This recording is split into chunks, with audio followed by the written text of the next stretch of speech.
E hoje, de manhã, teve reunião entre os governadores de todo o país com o presidente da República. A reunião foi por videoconferência e os governadores cobraram do governo federal a liberação de recursos de socorro aos estados e também aos municípios.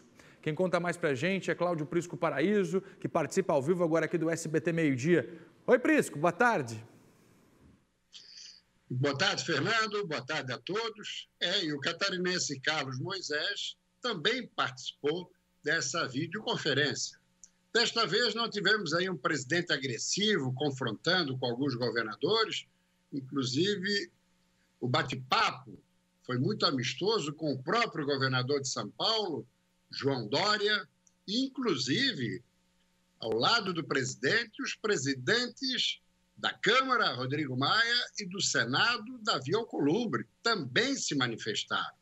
Então, tivemos aí um encontro dos dois poderes, o Legislativo e o Executivo, federal, e com os governadores, mostrando que a tentativa aí é um relacionamento, uma trégua para um relacionamento e uma convivência amistosa, o que é fundamental nesse enfrentamento, nessa cruzada de combate ao coronavírus.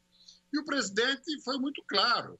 Ele tem condições, já desde o dia 6 ou 7 de maio, de sancionar ou vetar, ou sancionar com alguns vetos, o projeto aprovado na Câmara e no Senado de socorro a estados e municípios.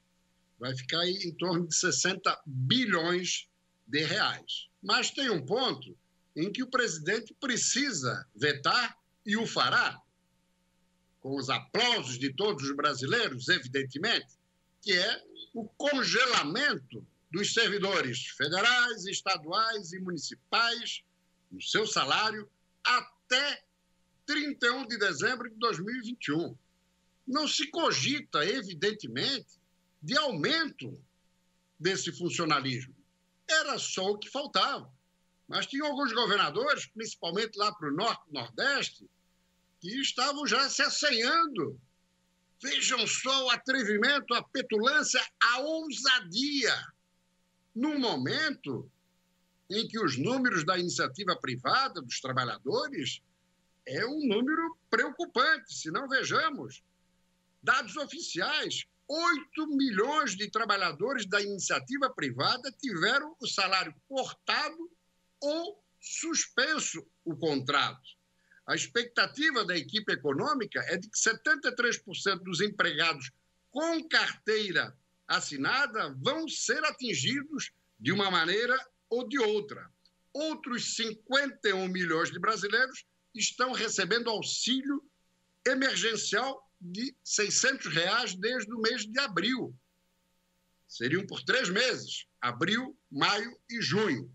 Agora está havendo uma negociação, porque a própria Facisc, aqui de Santa Catarina, pilotada por Jones Zulauf, fez um levantamento e esses R$ 600 aí estão cobrindo pouco menos de 1/3 dos custos de brasileiros, no caso catarinenses, desempregados ou mesmo informais, sem ocupação, ou aqueles que tiveram seus salários reduzidos.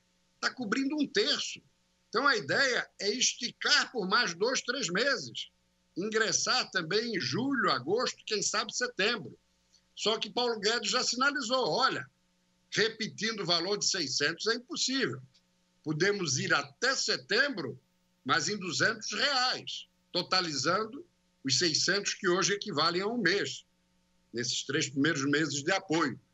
E ele lembra que o Bolsa Família fica nos R$ 200 e que o Estado não tem suporte fiscal para mais 3 meses de R$ 600, que, segundo a Facisc, já não é suficiente.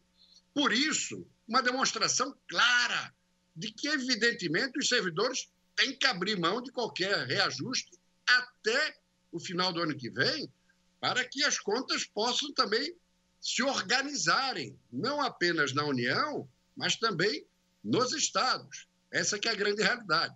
Então, a notícia é boa hoje, porque estamos tendo aí uma espécie de armistício entre o presidente da República e os chefes dos dois poderes, Senado e Câmara, e também com os próprios governadores.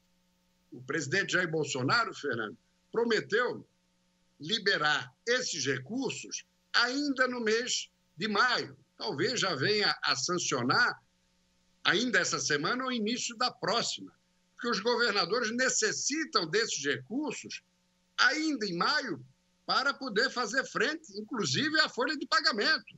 Não estamos nem falando aí em quitação com fornecedores, pagamento de dívidas, se bem que a pública está suspensa por um período junto à União, mas os próprios governadores e prefeitos também querem o veto naquilo que foi aprovado no Congresso, que faz com que eles se sintam, governadores e prefeitos, desobrigados de pagarem os seus valores mensais junto a organismos internacionais que geraram financiamento a estados e municípios, bem como bancos privados, porque isso também não interessa a prefeitos e prefeitos e governadores, na medida que esses recursos são fundamentais também para o funcionamento da máquina. Então, se busca aí uma convergência, o que é absolutamente fundamental nesse momento de enfrentamento do coronavírus. Vamos agora aguardar. O presidente deve estar votando imediatamente, mas pediu o apoio dos governadores para que seu veto a esse congelamento, por exemplo, do salário dos funcionários públicos de todo o país, federais, estaduais e municipais, esse veto não seja derrubado pelo Congresso. Para isso, os governadores têm que atuar junto às suas respectivas bancadas. Meu caro Fernando.